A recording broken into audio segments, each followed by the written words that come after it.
Welcome to Huntsville, Alabama, to Dunlop's Proving Grounds, where we're testing Dunlop's all-new Sport Max Q3 Sport Bike tire.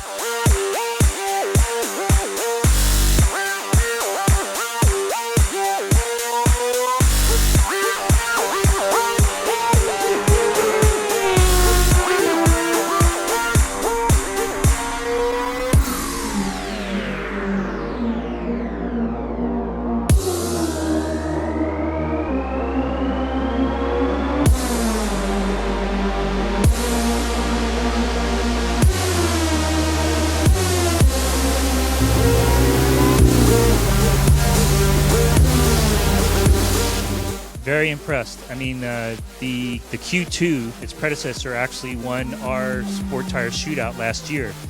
So we were thinking, it'd be a pretty tough call to make a tire that's actually better than the Q2. But Dunlop has actually done that. It's pretty amazing. It's really, really a great tire. Got about a second, 1.3 seconds quicker with the Q3. That's your out lap. On the Q3, 13. 9, 12, 7, 11, 5, 11, 3. You gained a tenth of a second every tenth of a mile around this track. Yeah. It's pretty good. That's because the thing wasn't skidding around. The chicane. At first, I was thinking, I don't know, there's really not much difference. And then I started bombing, and I started, okay, I'm gonna try to think about it. And then I realized, everywhere it's just a little bit, And if you're really smooth on the bike, it's not as critical. But if you start throwing it in and throwing it around, and you realize, it moves around more than the other tires. You read the brochures for the Q3, you hear these guys who are in Dunlop shirts talk about the Q3 and how it's so good, and of course they're going to say that, right? It's their job to. So I came into it with some skepticism. I think maybe it's a good tire, but let me see for myself. The Q3 is a really, really good tire. It lives up to the billing. Confidence is a big thing when it comes to riding a motorcycle, and tires are the only thing hitting the ground. It's what enables that confidence, and having a good set of rubber underneath you means the world. And I felt like I could do no wrong on the Q3s, so it was eye-opening how good they are. The Q3 is definitely more stable.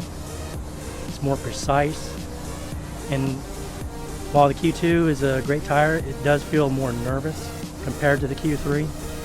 And again, you stand the bike on its nose going into a corner, and you can pin the throttle coming out of a corner and really not have to worry too much about it.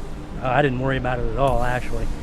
But it takes your mind, it helps you divert mental energy to riding better, to riding safer, doing a better lap time at a track day or in a race.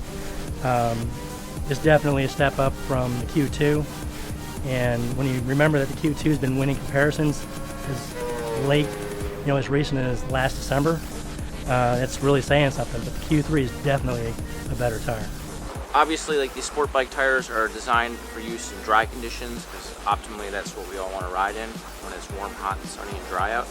But it's nice to know that you can actually use these tires in the wet in case you get caught out in sporadic summer showers. But it's just cool to be able to use these tires, ride them home from when you get caught out in the rain, and not have to worry oh my god, it's raining out, I can't ride my bike because it's rain. You can actually ride your bike in the rain with these tires. To me, what I felt was improvement in stability.